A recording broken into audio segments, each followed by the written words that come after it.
I am Eric Winkfield. I'm a vice president at M-Booth and M-Booth Health. The biggest piece of advice I can give somebody to ascend in their career is to really be clear about what you want to do and how you want to do it. You don't have to know everything that you want to do from start from A to Z, but have an idea or a general idea. Be open to trying new things, new experiences. The world is changing, and so seeing how the world is changing and adapting to that change. And also having a network. Networking always opens the door, but it's also what you know that keeps you there as well. And so doing things like continue to build your skills, learn new things, doing the IFC program at WVU, maybe even the digital marketing program, but seeing what's new out there and seeing if it's of any interest of you, and if you have a passion for it as well. So at the agencies, my role is leading diversity, equity, and inclusion for both M-Booth and M-Booth Health, and I also counsel clients in corporate communications as well. So technically 2 jobs, but how do I do it, right? So DE&I is all about connections, all about learning the different principles, listening and learning people, as well as building what those connection points are to bring people together, and leveraging that connection to strengthen the company's bottom line, right? And then on top of that, how do I'm doing that for both M-Booth and M-Booth Health, and taking those same skill sets and helping clients understand the value and the purpose in their messaging as well. So a lot of what I do is really help tell storytelling. Storytelling is at the core of what I do. There are stories all around us. We all have our individual stories. And what I'm finding out in the work that I do is that a lot of times we're more alike than we are different. And it's about shedding a light on what those commonalities are and helping bring us together that way. So on the client counsel side, I do leverage my IMC degree quite a bit because, IMC is literally pulling many things like advertising, public relations, the marketing, all that together to make one cohesive plan that really elevates the client's brand overall. And that's what I have an opportunity to do, and for many clients at M-Booth and M-Booth Health. The industry is always changing. PR is not the same industry it was 5 years ago. It's not the same industry it was last year. And we're not going to be the same industry in the next 2 to 5 years. And that's the most exciting thing about PR. If you're going to be in this industry, you have to commit to learning.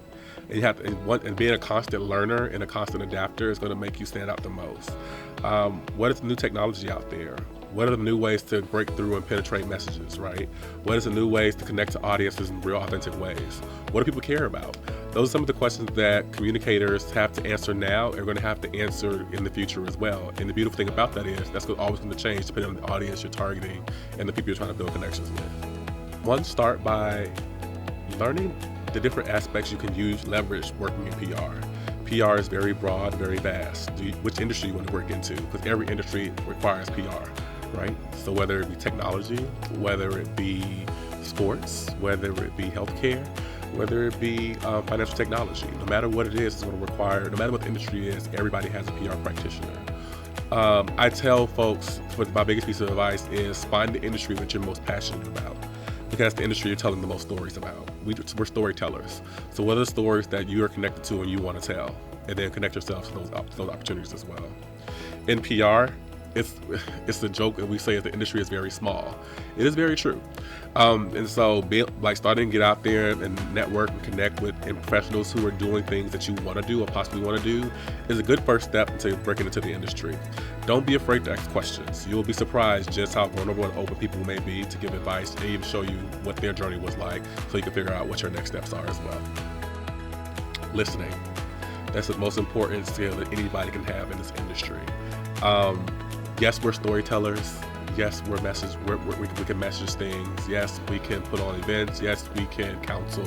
But the biggest and most important aspect that you need in this industry is to be able to listen. Listen to your audiences, be clear what they're needing, what they're asking for. Listening to your clients or your corporation, understand exactly what they're trying to do, what they need to do, and be able to connect the dots as well. The most exciting campaign or project I've been a part of, honestly and truly, is the DE&I work at M-Booth and M-Booth Health. It is a campaign, but it's more so a new way of being for our agency, and we call it Thrive One, Thrive All. And that's how we're framing the work of diversity, equity, and inclusion at our agency, really underscoring the fact that we all as an agency could not succeed if one individual feel like they cannot succeed in an agency. And that's really the foundation for what diversity, equity, and inclusion means. I'm proud of this work is because we didn't come to this campaign or this name on our own. we literally took time listening to all of our colleagues in our agency to understand what does diversity, equity, and inclusion mean to them, and what they ultimately want to see that mean to the agency at large. And through that listening and through their active participation, we were able to develop our DE&I strategy with their input in mind, and a strategy that I'm proud to see start to move the needle and to really have impact the way that we do business at our agency.